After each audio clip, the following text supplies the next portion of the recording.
As April 1945 rolled around, Hitler's thousand-year Reich was in ruins.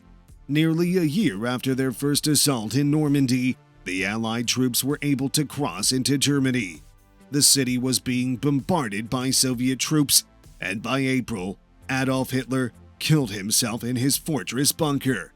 Across Europe, several high-ranking German commanders were planning to save themselves.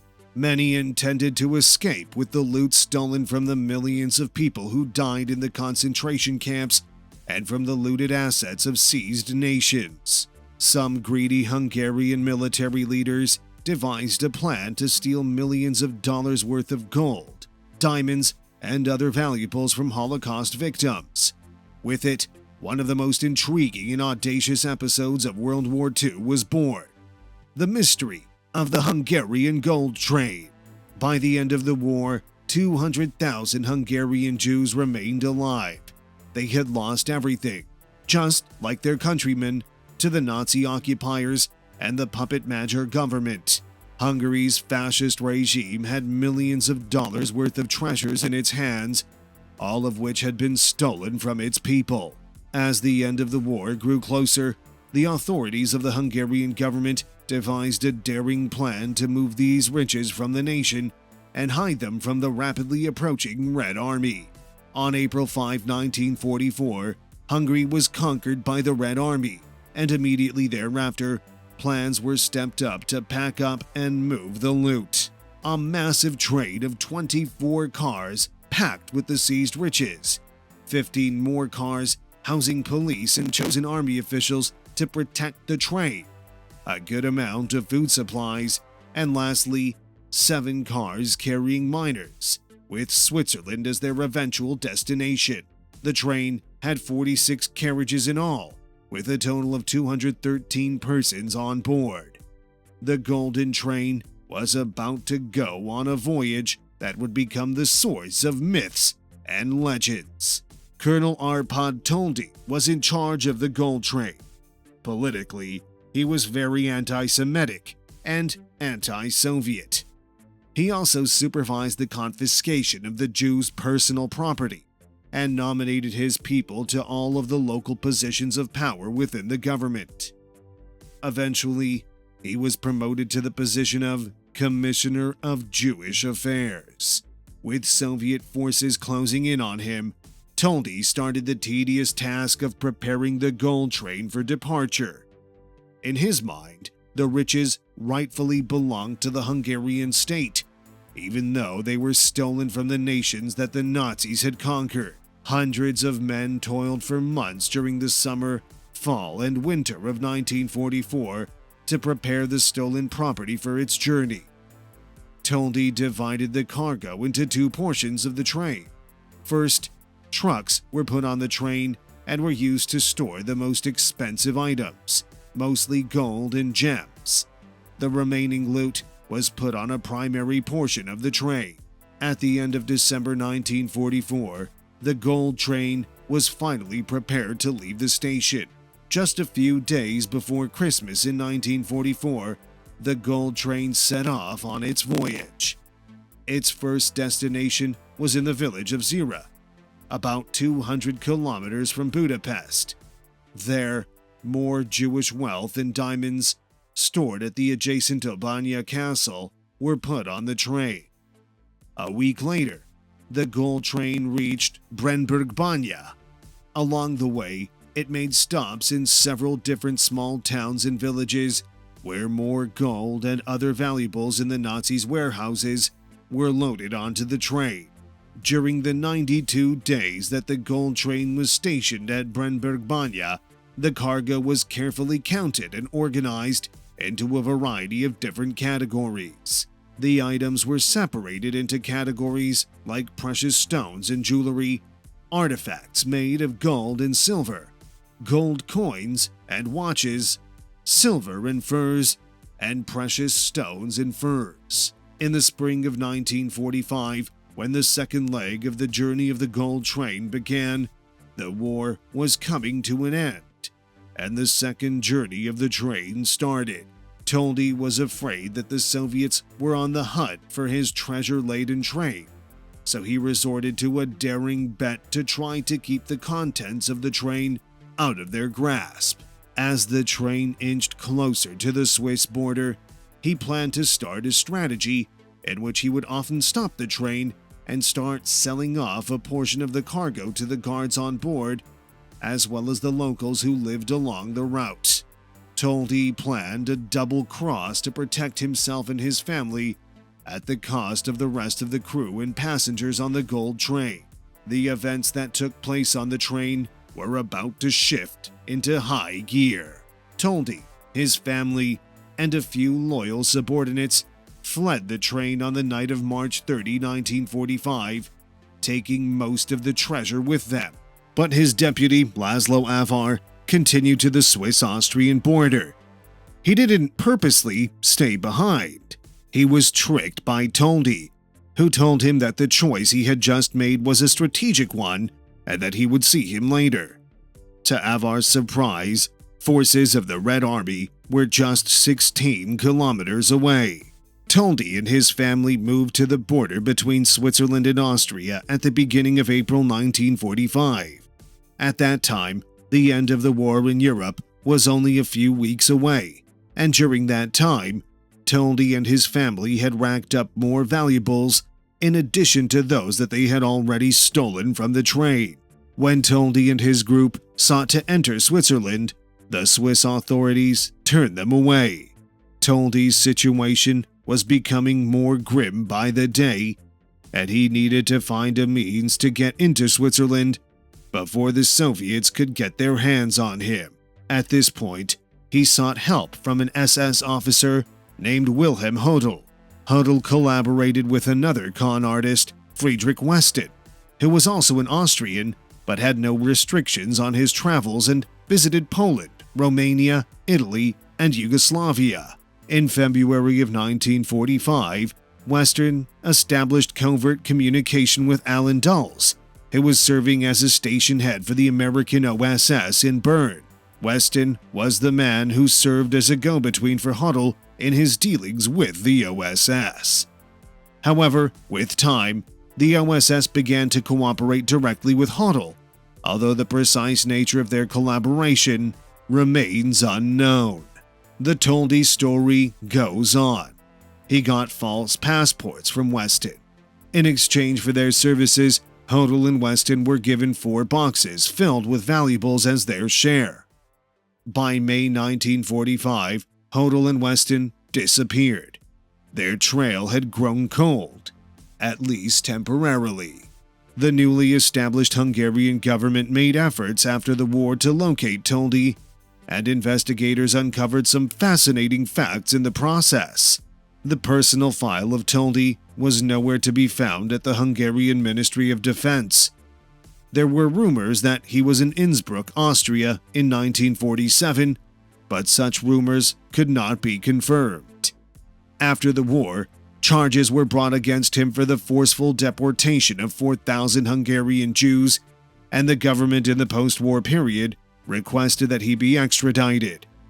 All requests for his surrender were useless, as he was nowhere to be found. There were rumors that Toldy was in North Africa, or that he had joined the French Foreign Legion, but none of these rumors could be confirmed. By May of 1945, United States intelligence found the gold train. The train finally arrived in the city of Werfen on May 16 and remained there for the next 4 weeks. During this time, investigators from the U.S. Army started questioning the other members of the train entourage, and they quickly uncovered the shady background of the train. At the same time, the Soviets gained control of Hungary and asked that all of the loot aboard the train be handed over to them. But before that, the personnel of the 430th Detachment of the Counterintelligence Corps, stationed in Salzburg, Austria, were the first members of the American Armed Forces to interview the Hungarians who were traveling on the train. Officer Martin Himmler was the one in charge of making arrests and leading the investigation into the gold train. Now that it was in American hands, The train was renamed to the Werfen train. The passengers and the train were separated, and the Hungarian guards assisted the Americans in unloading and sorting the cargo. 1,500 boxes of watches, silverware, and jewels, together with 5,200 containers with stamp collections, antique pottery, and Persian rugs, were hauled off the train. Greed on the part of high-ranking American military officers also reared its ugly head. On July 13, 1945, Major General Henry Collins, who was in charge of the 42nd Infantry Division in Western Austria at the time, stole some precious items from the gold train. Chinaware, silverware, glassware, 5 carpets, 8 paintings, 30 sets of table linens, 60 sheets, 60 pillow covers, and 60 big bath towels were some of the goods that General Collins stole for his residence as well as his rail car. Unexpectedly, some of the things from the train ended up in American PX shops, where they were sold to members of the military and other customers. Documents from the post-war period that are kept at the Central Zionist Archives in Jerusalem provide light on the degree to which the Americans looted the gold train. A report written by Yehuda Golan, who was part of the negotiation team with the Americans over the fate of the gold train, revealed what the Americans did with the train. The Americans were not the only ones to illegally get hold of the gold and other things carried by the gold train. Tons of stolen gold of Nazis was taken away by French soldiers. By 1948, portions of the receipts from the sale of contents of the gold train found their way into private hands. Some of the money was stashed away in the safe deposit boxes of the National Bank of Hungary. For that, the Joint Distribution Committee and the Jewish Agency in Jerusalem both received close to $8 million in donations. Large quantities of the loot from the gold train were sold at auction in the U.S. when the true owners of the gold could not be traced. The Advisory Liquidation Committee oversaw the transportation of the first consignment of goods, which arrived in New York in December of 1947. The items were put up for sale at the Park Garner Galerie the following year, in June 1948. The peculiar mystery of the Hungarian gold train persisted for a time following the end of the Second World War. The Counterintelligence Corps of the Army issued a number of the most wanted people, with Arpad Toldi's name displayed at the top of the list for the crime of the destruction of Hungarian Jewry.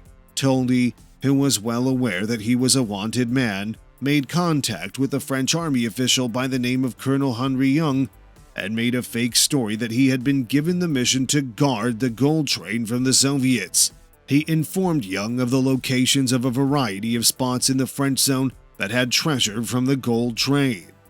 After weighing his options, Toldi concluded it would be smart to keep quiet about his arrangement with Friedrich Weston and Wilhelm Hodel. Toldi was ultimately apprehended in August of 1945, but he was freed from custody in November of the same year without any charges. And in October 1999, the United States government released its findings on the gold train incident as a part of its investigation into the role of the Swiss government during the war. The U.S. report's ending paragraph sums up the case in spades. In the end, there may be no single explanation of why the property of the Hungarian Jewish community was so readily dispersed, but the fact remains that the application of several policies to the various assets aboard the gold train assured that the property was never returned to its rightful owners. And to this day, the complete treasure on the golden train has not been found. The mystery of the gold train still looms. Even though the Wunderwaffe DG2 from Call of Duty is completely made up, Nazi Germany did have its fair share of strange weapons and gizmos. Nazi scientists and designers raced against the clock as the Second World War wound down to create the most cutting-edge weapons ever conceived. Codenamed Wunderwaffen, or Wonder Weapons, was a part of Hitler's last-ditch effort.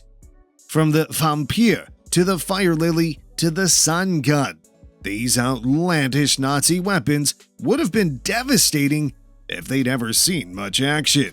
For instance, Karl Gerhardt, and more evocatively described by its nicknames like Thor, Odin, and Loki, this self-propelled siege mortar was one truly intimidating gun. The gargantuan weapon, the size of a blue whale, and could fire shells the size of a rhinoceros, actually saw some combat. In fact, the 6 production models were completed as early as 1941. They were used in multiple encounters following that, notably the Warsaw Uprising and the Battle of the Bulge, to great effect. Even while it had a lot of power, its enormous size also meant that it was often neglected and ultimately destroyed when the Allies and Soviets invaded Germany in 1945. And if you thought that was the biggest weapon they had, you'll be baffled to see the largest artillery cannon ever built. This massive railway cannon, dubbed the Great Gustav, can only be grasped by clutching at its specs. 155 feet long, 1,350 tons, 250 men needed for assembly, and 11-foot rounds weighing 7 tons apiece. Even still, none of those figures could do justice to the size of the biggest artillery gun ever constructed. What's more, this Nazi superweapon really saw combat, which is beyond terrifying. Developed back in the late 1930s to blast through French fortifications, it was in fact battlefield-ready mid-war. But fortunately, the Great Gustav was no longer needed since France quickly surrendered, and it was only briefly used against the Soviets on the Eastern Front before the war ended. Although the Great Gustav's size made it difficult to move and use, the Germans nevertheless built a sister gun named Dora. Similar in size and with similarly devastating shells, Dora was used against the Soviets for a short period of time before being removed from combat. In the end, the Nazis themselves destroyed Dora and the Great Gustav in order to stop them from falling into the hands of the advancing Soviets. These weapons were big, and by big, we mean ginormous. That's why the idea for the movable platform that could handle these enormous weapons was perhaps the most ambitious part of the whole Gustav and Dora debacle. That's where the Landkreuzer P-1500 monster joins in, and there was really no perfect name. This Land Cruiser was the world's heaviest armored vehicle, with a planned weight of 200 elephants and the readiness to launch shells weighing 1 elephant. Even though its size was intimidating, the German Ministry of Armaments brought up designs for the monster in 1942. But by the next year, the Nazis realized how hard it would be to transport and move the monster, so they scrapped the project. The Allies can surely count themselves lucky. Some of the larger Nazi railguns that were actually made fired bullets were less than a third as big as the ones on the monster. One of these giants was actually captured by US troops, with 22 of them standing on the barrel in 1945. Another Nazi weapon mind-boggling for its sheer size, the V3 cannon, nicknamed Busy Lizzie, was a supergun like no other. The V3's immense size mandated that it be built into the side of a mountain. The Nazis' choice of hill signifies why such a massive cannon was necessary in the first place. The hill was in Pas-de-Calais, northern France, just over 100 miles from London, and the enormous V3 was the only gun that could shoot that distance. The idea was to storm London with 310-pound shells at a pace of hundreds per hour. Luckily, the project was shut down owing to a couple of testing issues. including one gun that exploded during testing. Smaller Nazi guns of a similar design were used elsewhere, but their diminutive size and lack of ammunition made them mainly useless. But there is one thing that could have not been ineffective: a bomb that passed through a body of water like a stone, but instead of water, imagine a city block being shaken by an explosion as the bomb lost its inertia. Say hello to the bomb that bounced around. When dropped from the air, this 9,000-pound motorized bomb bounced around the water surface until it reached the point just above its submarine target where it would explode. By making the bomb skid over the surface of the water, it was easy to avoid anti-torpedo systems that were just waiting below for a weapon like that. And while the Nazis indeed developed a bouncing bomb of just that sort, the original invention actually comes from the British. In May of 1943, the Royal Air Force successfully used a bouncing bomb on a German dam. However, one RAF plane crashed over Germany with its bouncy bomb still intact. After that, the Germans took the bomb and reverse-engineered their own version. Fortunately for the Allies, they were not fully able to get the spin and the engine to work correctly, and they finally gave up on the project. In terms of laying it out on paper, the Nazis had completed half of the project, but lacked the industrial power to roll their weapons out into the battlefield. Similar to the bouncing bomb, one other lucky project that didn't make it was the America Bomber.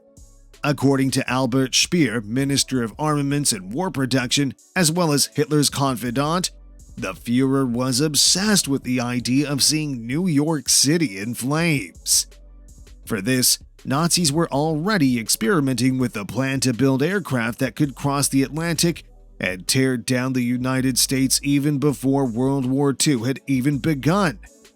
In 1942, the Nazis had a strategy in place and started creating the few aircraft that could fly over the ocean, namely the Junkers Ju-390.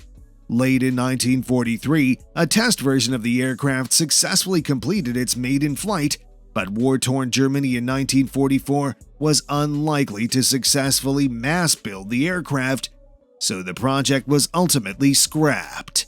That said, some admittedly contested accounts state that a Junkers Ju-390 did in fact complete a reconnaissance flight from Germany to New York in early 1944, and that the Allies kept it under wraps.